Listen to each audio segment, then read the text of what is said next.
오늘 시험을 받으신 예수님이란 제목으로 우리 예수님께서 시험 받으셨던 말씀의 내용을 가지고 은혜를 나누는데 오늘 찬양이 참 은혜가 있어요. 왜냐하면 이 설교의 요약을 딱 말씀해 주셨어요. 말씀 위에 굳게 서면 저와 여러분이 모든 시험을 이기게 될 줄 믿습니다. 우리 모두가 말씀 위에 서서 모든 시험을 이겨나가서 하나님께서 주시는 그 영광을 차지하는 우리 모두가 됐으면 좋겠습니다. 우리 예수님은 공생애를 시작하시기 전에 성령에 이끌려서 광야에 가셨습니다. 그리고 40일을 금식을 하셨죠. 오늘 우리에게 임하신 말씀은 이 광야에서 마귀에게 시험 받으신 예수님의 그 시험에 관한 이야기입니다. 40주야를 금식하신 예수님께서는 육체적으로 많이 힘드셨고 또 굉장히 허기지셨습니다. 바로 이 순간 마귀가 예수님께 찾아와서 예수님을 시험하시기 시작했습니다. 그 첫 번째 시험은 무엇입니까? 바로 굶주림입니다. 이것은 곧 결핍을 의미하는 것이죠. 여러분, 오늘날 우리에게 다가오는 모든 종류의 그 유혹은 이 결핍과 관련되어 있습니다.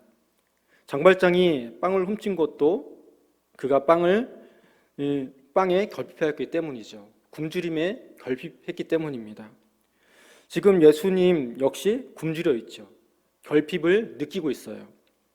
예수님은 참 하나님이시지만 또한 참 인간이시기도 하셨기 때문에 우리 인간들과 똑같이 부족한 것 있었습니다. 똑같이 결핍을 느끼시는 육체를 가지셨어요. 여러분, 오늘 나의 결핍은 무엇인지 한번 생각해 보시기 바랍니다. 물질의 결핍, 건강의 결핍, 또는 사랑의 결핍, 또 인정과 칭찬의 결핍 등 내게 있는 그 결핍은 여러분 무엇입니까? 마귀는 우리를 시험할 때 언제나 우리의 가장 약한 부분들을 건드리고 그것을 공략합니다. 마귀가 시험할 때 예수님은 40일을 금식하셨습니다. 그때 마귀가 찾아와 말합니다. 내가 만일 하나님의 아들이거든 이 돌들을 명하여서 떡이 되게 하라. 이렇게 말합니다. 이 시험은 참으로 그럴듯한 시험이죠. 그러나 예수님의 대답은 분명하셨습니다. 오늘 우리가 읽은 본문 4절 말씀입니다. 예수께서 대답하시되 기록된 바 사람이 떡으로만 살 것이 아니라 하였느니라. 여기서 떡으로만이라는 표현에 우리가 주목해 봤으면 좋겠습니다. 떡으로만, 이 말씀은 예수님은 물질은 필요 없다, 그것을 말씀하신 것이 아닙니다. 떡도 필요하다, 그 사실을 예수님은 알고 계셨어요. 그러나 떡으로만 살 것이 아니니라, 이렇게 말씀하신 뜻이 무엇일까요, 여러분? 그것은 떡이 나의 주인이 되어서는 안 된다라는 것입니다. 사람이 떡의 지배를 받아서는 안 된다는 것이죠. 자, 여러분, 혹시 우리는 떡이 전부인 것처럼 여기면서 살아가고 있지는 않습니까? 사실 우리의 지난 과거 역사를 돌아보면 이 돌에게 명하여서 떡이 되었으면 좋겠다, 그렇게 바랐던 순간들이 정말 많이 있습니다. 또 과거를 되돌아보면 우리가 떡에 관련해서 우리나라만큼 한이 맺힌 민족도 또 없을 것입니다. 굶주렸을 때 굶주려 본 이들에게 돌을 떡으로 만드는 일은 참으로 절실한 일이죠. 그런데 지금도 여전히 우리는 이 떡을 쫓아 살아가고 있지는 않은지 우리는 한번 생각해 보아야 할 것 같습니다. 그때 예수님께서 신명기 8장 3절 말씀을 인용하여서 마귀의 시험을 물리치고 계시죠. 신명기 8장 3절 말씀입니다. 너를 낮추시며 너를 줄이게 하시며 또 너도 알지 못하며 내 조상들도 알지 못하던 만나를 내게 먹이신 것은 사람이 떡으로만 사는 것이 아니요 여호와의 입에서 나오는 모든 말씀으로 사는 줄을 내가 알게 하려 하심이니라. 아멘. 자, 여러분, 예수님은 마귀의 시험을 말씀으로 물리치고 계셨습니다. 이 첫 번째 시험에 실패한 마귀는 더 교묘한 방식으로 다가오기 시작하죠. 이번에는 예수님을 높은 산으로 모시고 올라갔습니다. 그리고 산 꼭대기에 이르러서 천하 만국의 영광을 순식간에 펼쳐 보이시면서 보여줍니다. 그리고 달콤한 목소리로 속삭이죠. 누가복음 6장 7절 말씀, 4장 6절 7절 말씀입니다. 이르되 이 모든 권위와 그 영광을 내가 내게 주리라. 이것은 내게 넘겨준 것이므로 내가 원하는 자에게 주노라. 그러므로 내가 만일 내게 절하면 다 내 것이 되리라. 자, 여기서 이 마귀는 자신이 하나님으로부터 모든 권위와 영광을 넘겨받았다라고 이야기합니다. 그렇지만 이것은 거짓말이죠. 이때 예수님의 대답은 간단했습니다. 8절 말씀입니다. 예수께서 대답하여 이르시되 기록된 바 주 너의 하나님께 경배하고 다만 그를 섬기라 하였느니라. 여기서 오직 하나님께 경배하고 다만 그를 섬기라. 이 말씀은 하나님만을 예배하라라는 것이죠. 우리가 경험이 있지 않습니까, 여러분? 우리가 마귀의 시험에 빠지게 될 때는 바로 하나님께 예배드리지 않을 때, 예배드리지 못할 때입니다. 그리고 하나님을 예배하지 않을 때 우리는 예배의 보호를 받지 못하는 순간 우리는 시험에 빠져들 때가 참 많이 있습니다. 자, 만일 하나님의 아들 예수님께서 이 마귀의 제안대로 행하셨다면, 마귀의 이 제안을 수락하셨다면 어떻게 됐을까요, 여러분? 아마 예수님은 세상 만국 정말 많은 사람들로부터 인정과 인기를 다 받았을 것입니다. 온갖 박수를 다 받았을 거예요. 모든 영광을 받게 될 것입니다. 그와 같은 일은 여러분 사실 좋은 일 아니겠습니까?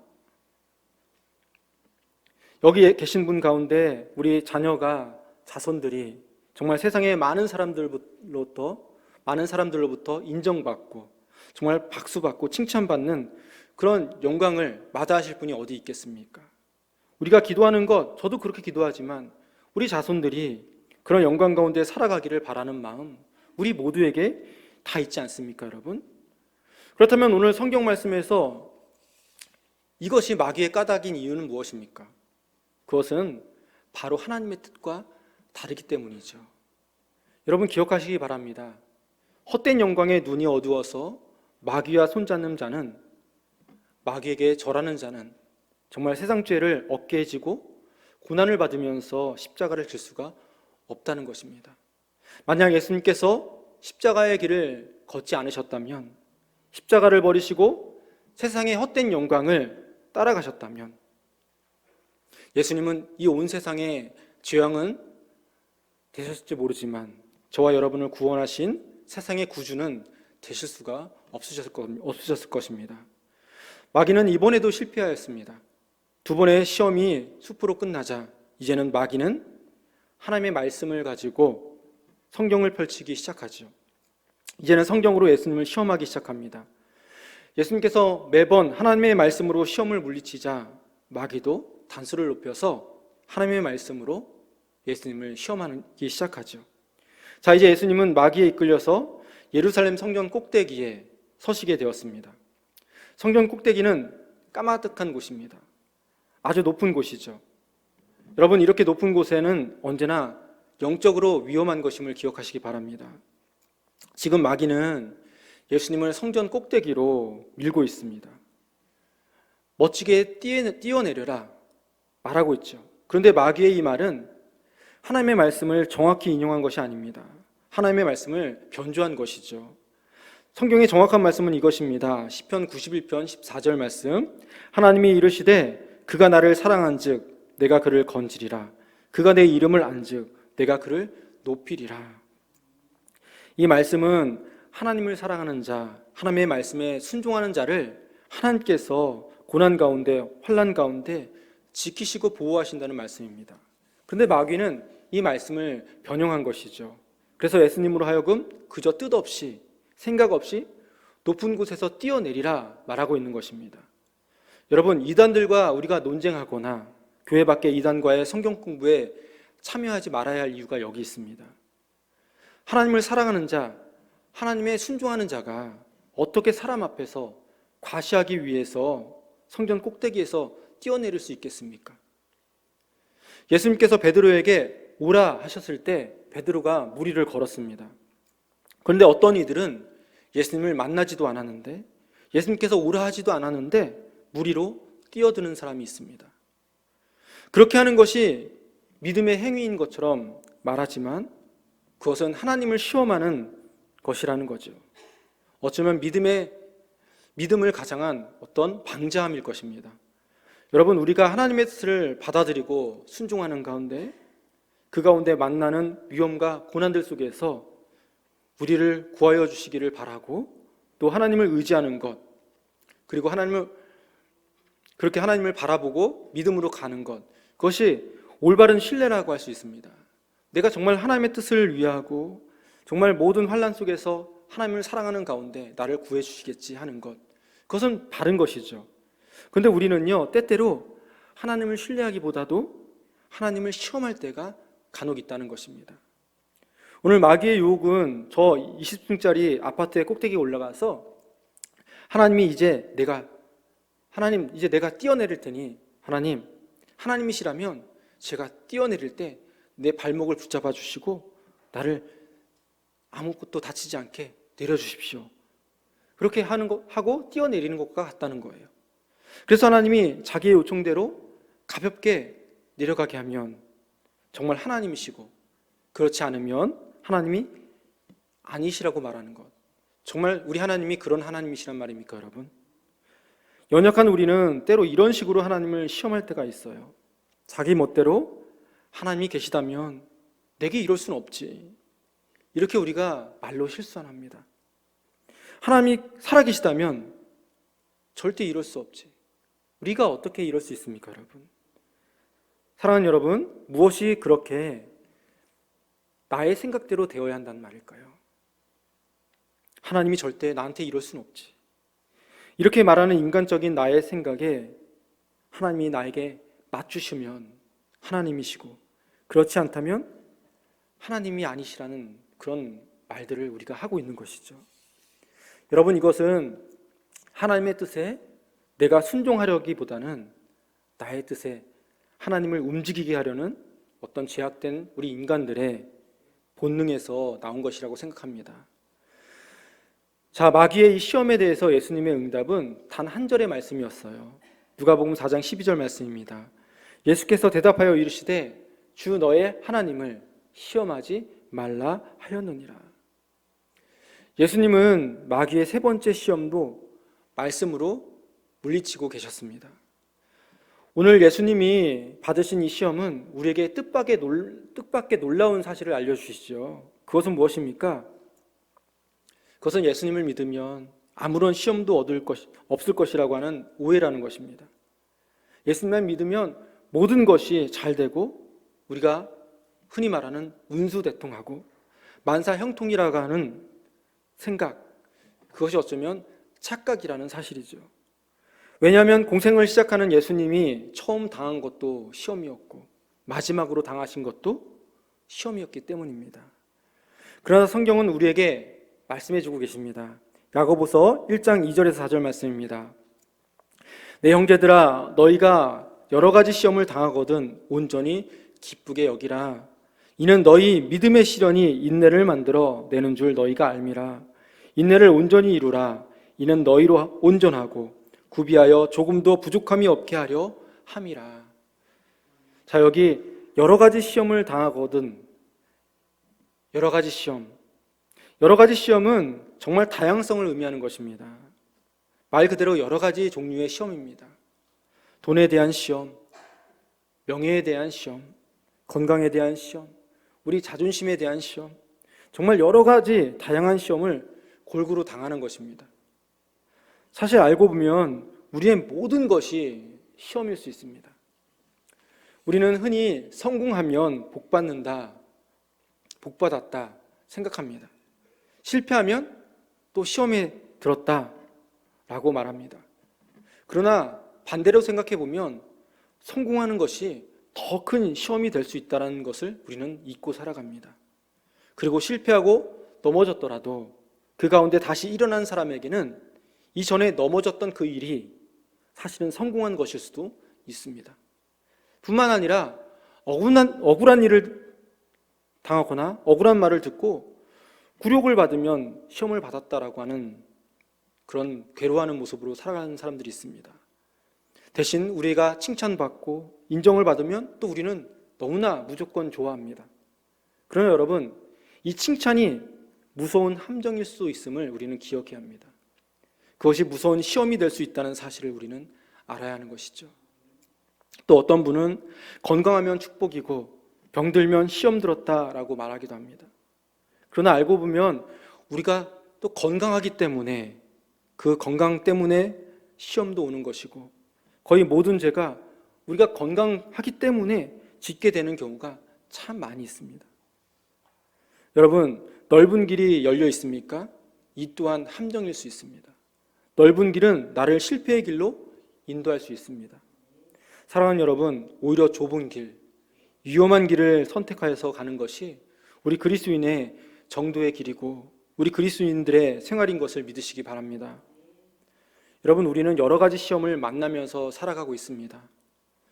시험을 만날 때 어떤 사람은 내가 죄가 많아서 시험을 당하는 것보다 또 저 사람을 보면서 저 사람은 죄가 있어서 죄가 많아서 시험을 당하는가 보다라고 생각합니다. 그러나 이것도 어쩌면 오해입니다. 여러분, 의인도 시험을 당하고 악인도 시험을 당합니다. 신앙이 좋으면 좋을수록 시험이 없을 것이라고 생각하는 것 어쩌면 잘못입니다. 하물며 예수님도 시험을 당하셨습니다. 우리 인간은 살아있는 동안 언제나 어디서나 시험을 당한다는 것이죠. 이 사람에겐 이런 시험, 또 저 사람에게는 저런 시험, 오늘도 이런 시험, 내일도 저런 시험, 우리에게는 언제나 시험이 있습니다. 어느 누구도 이 시험에서 면제되지 않는다는 것이죠. 여러분, 우리가 살아있는 동안 끊임없는 시험 속에 우리가 살고 있음을 우리 스스로가 인정해야 합니다. 자, 그렇다면 이 시험 많은 세상을 우리는 어떻게 승리하며 살 수 있겠습니까? 어떻게 해야 시험을 이기고 생명의 면류관을 쓰고 복된 삶을 살 수가 있겠습니까? 사랑하는 여러분, 시험을 대처하는 방법 두 가지를 꼭 기억하시기 바랍니다. 그 첫 번째는요, 시험이 오는 것 보이거든 여러분 도망가시기를 바랍니다. 시험은 처음부터 피해야 되는 거예요. 마귀는 덫을 놓고 우리의 생명을 노리고 있습니다. 미끼를 가지고 우리를 유혹하고 있어요. 덫에 걸리지 않기 위해서는 덫을 피해야 하는 것이에요, 여러분.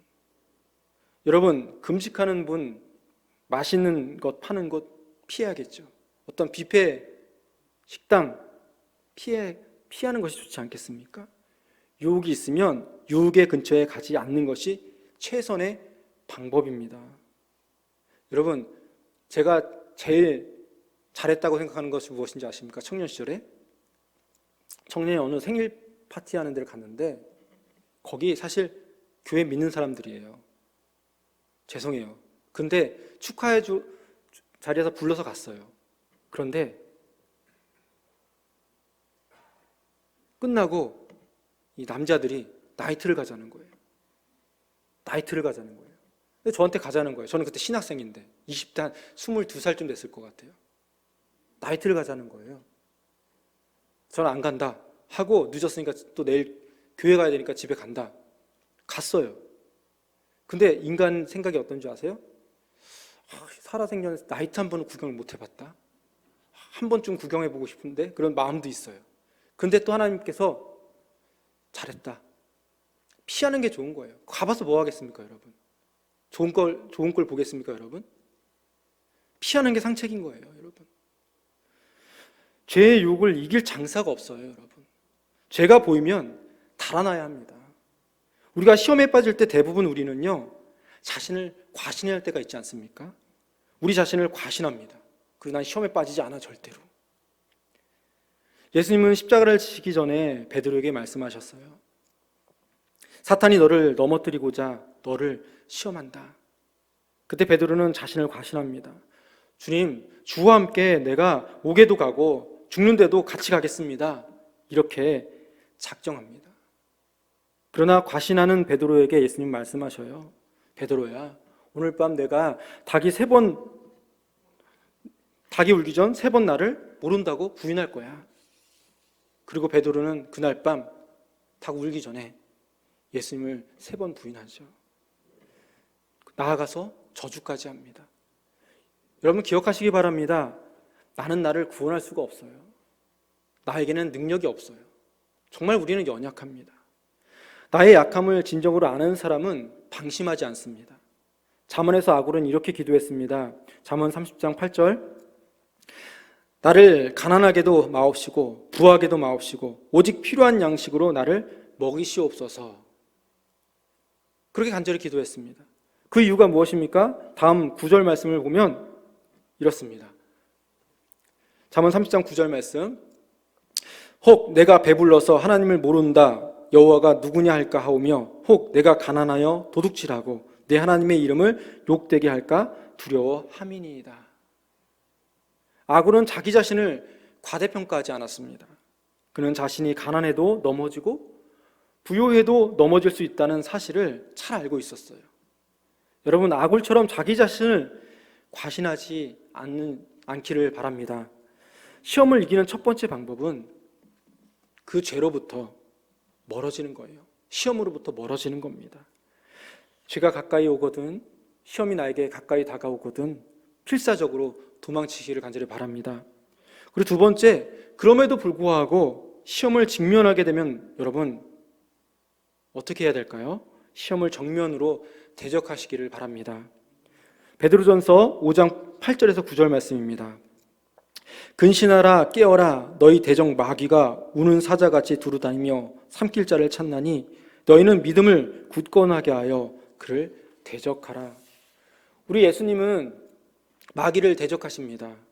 마귀를 대적하시는데 하나님 말씀으로 대적하셔요. 그것은 하나님의 말씀이 마귀를 대적하는 병기임을 우리에게 알려주시는 것이죠. 여러분, 우리는 마귀의 말이 아닌 하나님의 말씀을 들을 수 있어야 합니다. 하나님의 말씀보다 마귀의 말을 들을 때 우리는 시험에 빠지게 되는 거예요. 사도 바울은 마귀를 대적하기 위해서 우리에게 성령의 검을 가지라고 말씀하고 있습니다. 이 성령의 검은 또 무엇입니까? 에베소서 6장 17절 말씀입니다. 구원의 투구와 성령의 검, 곧 하나님의 말씀을 가지라. 하나님의 말씀이 또한 성령의 검이라는 것입니다.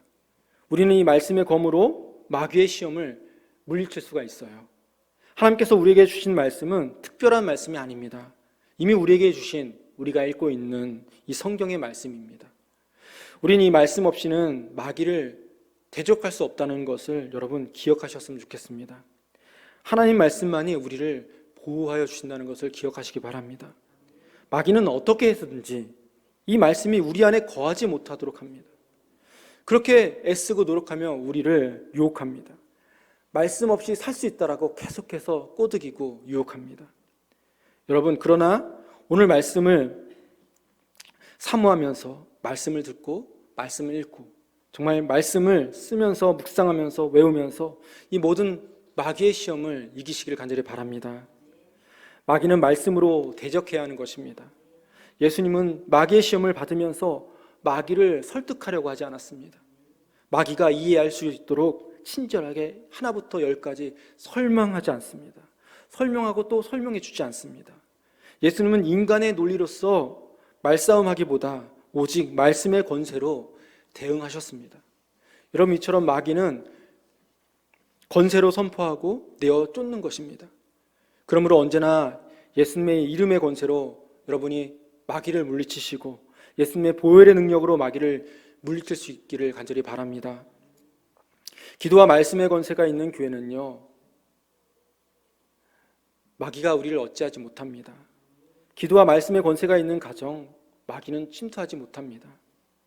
자, 예수님께서 모든 시험을 이기셨을 때 성경은 말씀합니다. 마귀가 얼마 동안 떠나니라 기록하고 있습니다. 참 완전히 떠났으면 좋겠는데 얼마 동안 떠나니라 말씀합니다. 얼마 동안 떠났다는 건 무엇입니까? 이 말씀은 얼마 후에 다시 돌아올 것을 의미하는 거예요. 여러분, 그러므로 마귀와의 싸움에서 한 번의 승리로 만족하지 말라는 것이죠. 마귀는 또 돌아옵니다. 어떻게 해서든 우리를 넘어뜨리려고 찾아옵니다.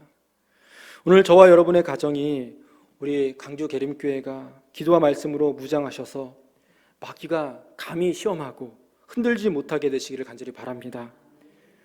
또한 언제나 우리 가정을 흔드는 이 마귀의 시험을 예수 그리스도의 권세로 내어 쫓으시기를 간절히 바랍니다. 우리를 흔드는 마귀의 시험을 예수 그리스도의 이름으로 쫓아내시고 물리치시기를 바랍니다. 여러분, 이것은 바로 우리와 우리 교회를 향하신 하나님의 약속이고 하나님의 축복임을 기억하시기 바랍니다. 그래서 항상 말씀과 기도로 시험을 이기신 예수님을 본받아서 정말 이 유혹받고 많고 시험 많은 세상을 우리가 승리하며 살아갈 수 있기를 주님의 이름으로 간절히 축원합니다.